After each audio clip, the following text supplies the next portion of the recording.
Pakistan is facing renewed questions over its ability to maintain internal stability as terrorist attacks continue to escalate across its northwestern region. The recent attacks in Sarai Naurang and Bannu have not only exposed security vulnerabilities but also intensified debate over the long term consequences of Pakistan's policies toward terrorist groups. To discuss the worsening security situation and its geopolitical impact, we have with us Foreign Affairs Expert Robinder Sachdeva. Hello, sir. Welcome to Newsweek South Asia. So, my first question to you is Pakistan has witnessed back to back terrorist attacks in Khyber Pakhtunkhwa recently. How serious has the internal security situation become inside Pakistan today? The security situation inside Pakistan is going from bad to worse to worse. I think last year was the worst year in the last 10 years for Pakistan, 2024 I think or 2025. And this year, the numbers are already tallying up to be even worse than the previous year.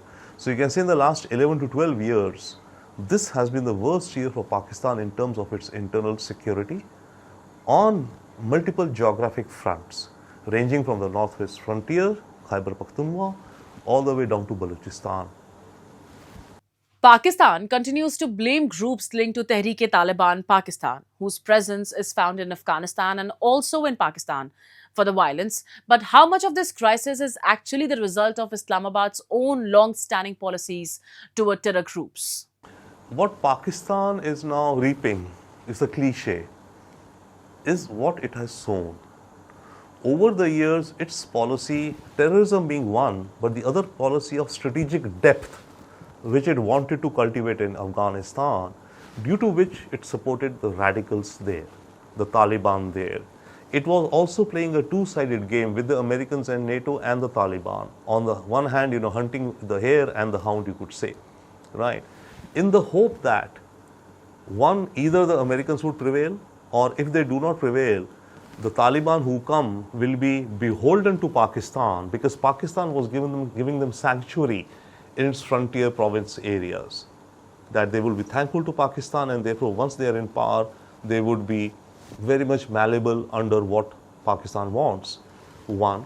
And secondly, it also cultivated or inspired, in a way you could say, the Tehreek-e-Taliban, which has now become an agent, you could say, or a vector which is eating away within Pakistan its own establishments. How badly have these attacks damaged the credibility of Pakistan's military establishment, which has long projected itself as the guardian of national security? There seems to be a contradiction about the military of Pakistan, the perception. On the one hand, the military of Pakistan, let's say General Munir, has crafted a smart game, let's say, in the international theater, with respect to the Americans, the Iranians, and all of those, right? But on the other hand, the military within its own country, I think, is no longer being able to claim that it will protect all Pakistanis always. So that is a weakness which is emerging in terms of what Pakistan's military is, though its perception, or the perception of its flag bearer, that is General Munir, is that he's a very able military leader. But if you look within the country, what's happening? They're not being able to maintain internal security and cohesion. How much is Pakistan's economic crisis contributing to worsening radicalization and insecurity on the ground? Pakistan has always looked to monetize its geography. Firstly, with the Americans during the 80s to drive out the Soviets by telling Americans, okay, you can come, you can go through here to Afghanistan, bring us the money, bring us the funds, and we will radicalize the Afghanis, make them mujahideen, tell them to go to war against the godless communist Russians, Soviets. Started there. Then even with Taliban, America there, so Pakistan has been monetizing and earning money, in a way you could say, not in a way, exactly earning money through Afghanistan, etc., via the Americans. On the other hand, it has at China, the CPEC corridor. So Pakistan's military establishment has been rich, has been feudal. They have a Fauji Foundation which has an annual turnover of, I think, around $30 odd billion, which runs anything from cinemas to construction companies to everything, to hotels and all. So the elite of Pakistan have lived in that bubble. The masses of Pakistan have been left to feud for themselves. How do repeated terror attacks affect Pakistan's global image, especially when it tries to project itself as a responsible regional actor?